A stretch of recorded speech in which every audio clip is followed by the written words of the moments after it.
가로림만 해양정원 조성 사업이 기획재정부 타당성 재조사의 문턱을 넘지 못했습니다. 충남도는 사업을 중단하지 않고 계속 추진하겠다고 밝혔습니다. 충남에 쏟아진 기록적인 폭우로 3명이 숨지고 940여 건에 달하는 피해 신고가 접수됐습니다.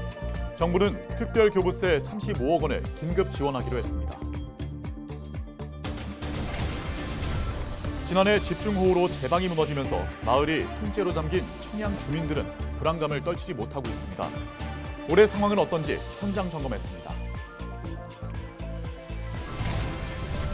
외국인들이 지역사회 필수 구성원으로 자리 잡은 가운데 유학생이 지역 대학들의 버팀목이 되고 있습니다. 대학들은 유학생 유치에 사활을 걸고 있습니다.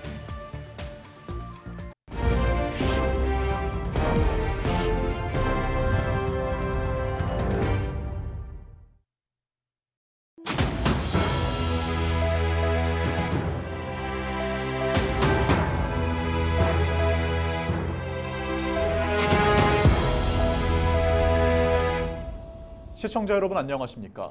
헬로티비 충남 뉴스입니다. 가로림만 국가해양생태공원 조성 사업이 정부의 타당성 재조사에서 탈락했습니다. 대통령 지역 공약에 포함되면서 사업에 대한 기대가 높았는데요. 자세한 소식 보도국 이미정 기자 연결해서 들어보겠습니다. 이미정 기자, 타당성 재조사 결과 설명해 주시죠. 네, 국내 최대 해양생물 보호구역인 가로림만에 생태 탐방로 등 국가해양생태공원을 조성하는 사업이 결국 정부의 타당성 재조사 문턱을 넘지 못했습니다. 공원에 들어설 예정이었던 생태 탐방 100길 등 시설 5개가 해양생태계 보전, 활용 정책 부문과 연관이 없다는 부정적인 의견이 나오며 결국 탈락한 겁니다. 이번 사업은 앞서 2019년 예비 타당성 조사 대상으로 선정됐는데요. 당시 코로나19 여파로 경제성 분석이 낮게 나와 탈락했습니다. 결국 충남도가 사업비를 줄여 경제성을 확보하고 타당성 재조사에 나섰는데요. 이번엔 해양생태계 보전 활용 정책 부분에서 통과 기준을 넘기지 못해 탈락한 겁니다. 네, 이번 결과에 따른 충남도의 입장과 대책도 궁금합니다. 설명해 주시죠. 네, 타당성 재조사 탈락 발표 직후 김태흠 충남지사는 기자회견을 열었는데요. 김 지사는 이번 사업이 도민의 수건 사업이었던 만큼 이번 결과에 대한 유감을 표했습니다. 이와 함께 충남도 자체적으로 해당 사업을 추진해 나가겠다고 밝혔는데요. 국가해양생태공원 조성 계획 중 가로림만 전체를 연결하는 생태탐방로 조성 사업을 내년부터 추진하겠다는 겁니다. 또 가로림만 장기 종합발전 계획을 수립 중이라고 덧붙였습니다. 뿐만 아니라 해상 교량 설치 등 신규 사업을 추가로 발굴하겠다고 밝혔는데요. 충남도는 구체적인 사업 추진 방안을 검토하고 오는 2034년까지 사업을 추진하겠다고 강조했습니다. 이번 국가해양생태공원 조성 사업은 윤석열 대통령의 지역 공약에 포함돼 있었는데요. 이에 앞서 대통령 공약인 육군사관학교 논산 이전도 사실상 좌초된 만큼 지역 내 실망감이 더 커질 것으로 보입니다. 네, 오늘 소식 여기까지 듣겠습니다. 보도국 이미정 기자였습니다. 다음 소식입니다. 지난 8일부터 3일 동안 많은 비가 내리면서 충남 곳곳에서 피해가 발생했습니다. 충남 소방본부에 접수된 호우 피해 신고는 모두 940여 건으로 주택 침수가 628건으로 가장 많았습니다. 이번 호우로 15명이 구조됐으며 금산과 논산, 서천에서 산사태 등으로 3명의 사망자가 발생했습니다. 이에 따라 행정안전부는 집중호우로 큰 피해를 본 충남과 전북 등 4개 시도에 재난안전특별교부세 35억 원을 긴급 지원하기로 했습니다. 교부세는 피해 시설 잔해물 처리와 긴급 안전조치, 이재민 구호 등에 사용될 예정입니다. 한편 누적 강수량은 부여가 297mm로 가장 많았으며 서천과 논산이 각각 289mm와 253mm로 뒤를 이었습니다.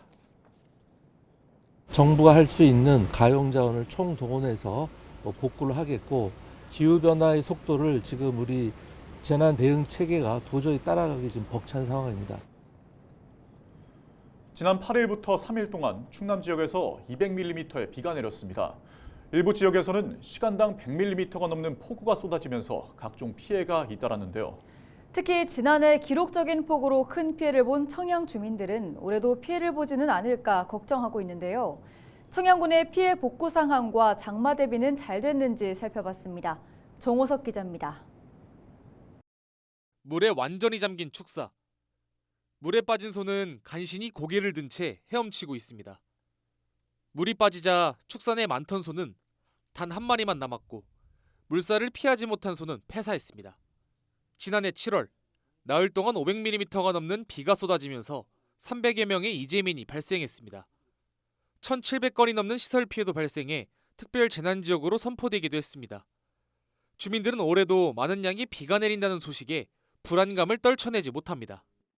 제방이 터지는 바람에 하우스 전체가 한 1200동 정도가 무너졌으니까 다 비상사태로 다 어떻게 보면 다 배수펌프장 나가보시고 중앙배수로 관찰을 늘 하고 이제 비 오니까. 당시 주민들은 축사 인근 배수장이 역할을 하지 못해 피해를 키웠다고 주장했습니다. 취재 결과 많은 양의 볏짚과 쓰레기가 펌프에 걸려 하루에 5번 정도 10분 동안 작동되지 않았던 것으로 파악됐습니다. 한국농어촌공사는 올해 피해 예방을 위해 장마가 시작되기 전에 배수장 인근 정비를 마쳤다고 전했습니다. 기존의 그 배수장으로 떠내려오는 그 오염물을 재검을 해서 배수에 아무 문제 없이 다 제거를 다 했습니다. 특히 제방 2곳이 무너지면서 큰 피해로 이어졌습니다. 순식간에 제방이 무너지면서 많은 양의 물이 축사 등으로 쏟아졌기 때문입니다. 현재까지 80% 정도 복구 공사를 진행한 청양군. 장마철 토사유실 등 추가 피해를 막기 위해 흙을 다져서 올리고 돌망태 블록 등을 설치했습니다. 집중 후에도 피해가 없었고요. 그리고 지금 하천 수위가 올라온 상태라 그 하천 수위 상태를 보고 조만간 공사를 마무리할 예정입니다.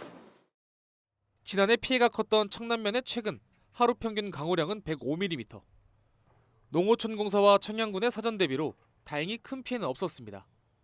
청양군은 앞으로도 비가 많이 내릴 것으로 예상되는 만큼 선제 대응에 나설 계획입니다. 헬로티비 뉴스 정호석입니다. 가세로 태안군수가 호우 피해 지역을 찾아 복구 상황을 점검했습니다. 가 군수는 안면읍과 고남면 등 피해 지역을 방문해 현장을 확인하고 주민들에게 신속한 피해 복구를 위해 노력하겠다고 약속했습니다. 한편 지난 8일부터 3일간 태안 지역에 내린 평균 강수량은 172.8mm로 연간 강우량의 25% 이상이 3일 만에 쏟아졌습니다. 이번 호우로 태안에서는 주택 침수와 하수도 역류 등 모두 37건의 피해가 접수됐습니다.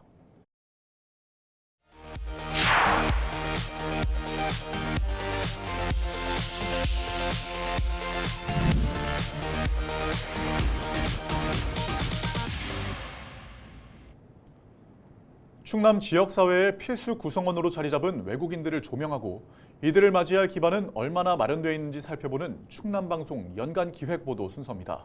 학령 인구 감소로 큰 위기에 놓인 지방대에서는 외국인 유학생들이 든든한 버팀목이 되고 있는데요. 우리나라 문화와 경제적 위상이 올라가면서 충남 지역의 대학을 찾는 유학생들도 점점 늘고 있습니다. 한범호 기자입니다. 조선시대 배움의 장소인 향교에 모인 외국인들, 당시 유생들의 옷을 입고 큰절하는 법을 배웁니다.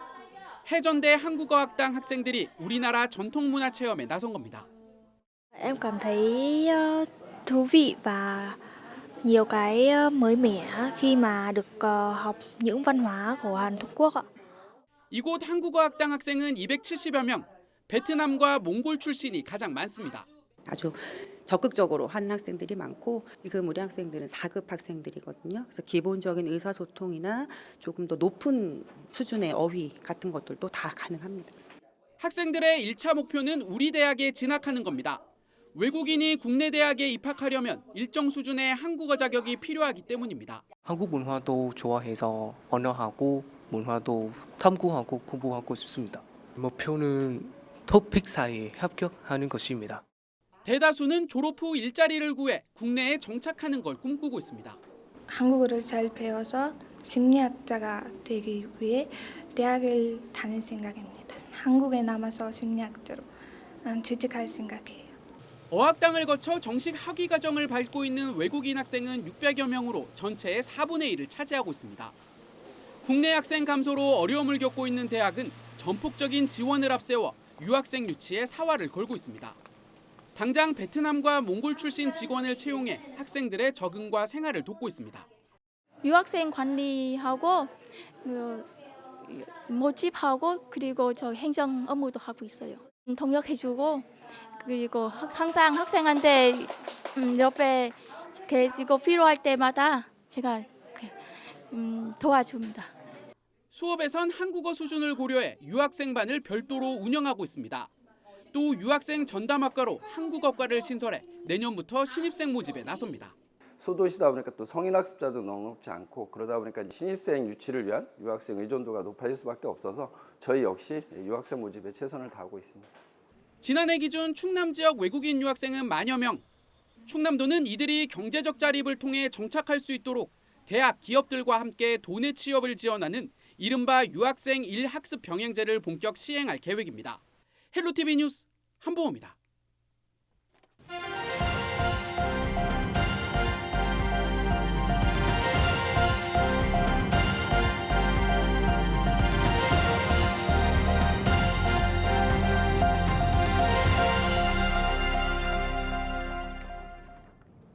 모빌리티 선도도시 도약에 나선 당진시가 드론 산업 투자 유치 설명회를 열었습니다. 11일 열린 설명회에는 드론 관련 기업과 연구기관, 협회 관계자 등 60여 명이 참석했으며 당진시는 투자 혜택과 지원 정책을 소개했습니다. 구체적으로 시는 편리한 교통 항만 물류시설과 기업 혁신파크 조성 현황, 드론 인프라 구축 계획 등에 대해 설명하고 적극적인 투자를 요청했습니다.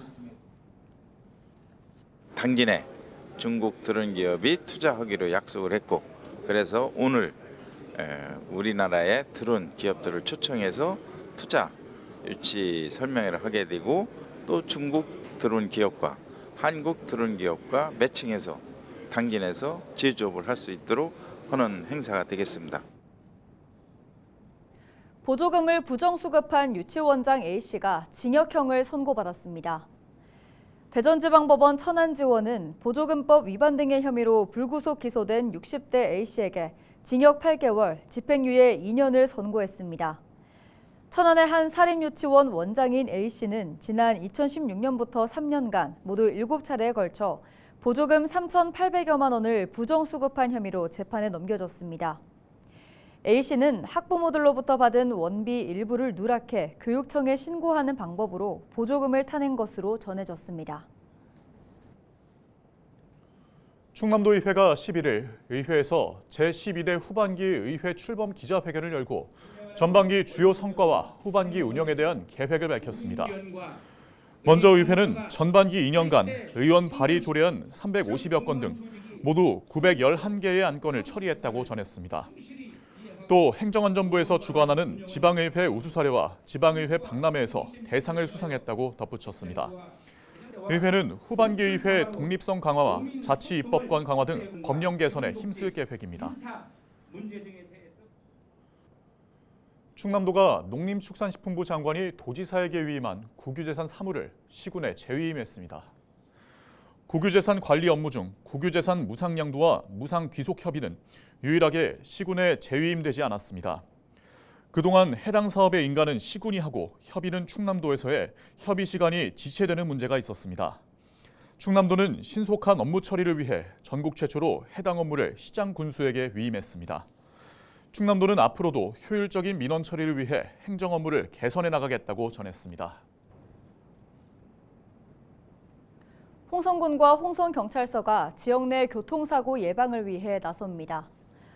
홍성군과 홍성경찰서가 지난 10일 홍성 지역 13개 유관기관, 단체와 교통안전 증진을 위한 업무 협약을 체결했다고 11일 밝혔습니다.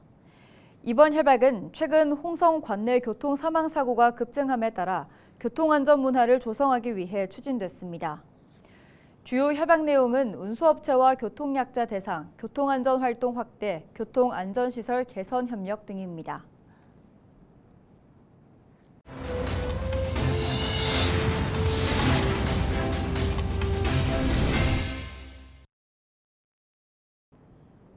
이상으로 뉴스를 마칩니다. 저희는 언제나 지역민 여러분과 함께합니다. 시청해주신 여러분 고맙습니다.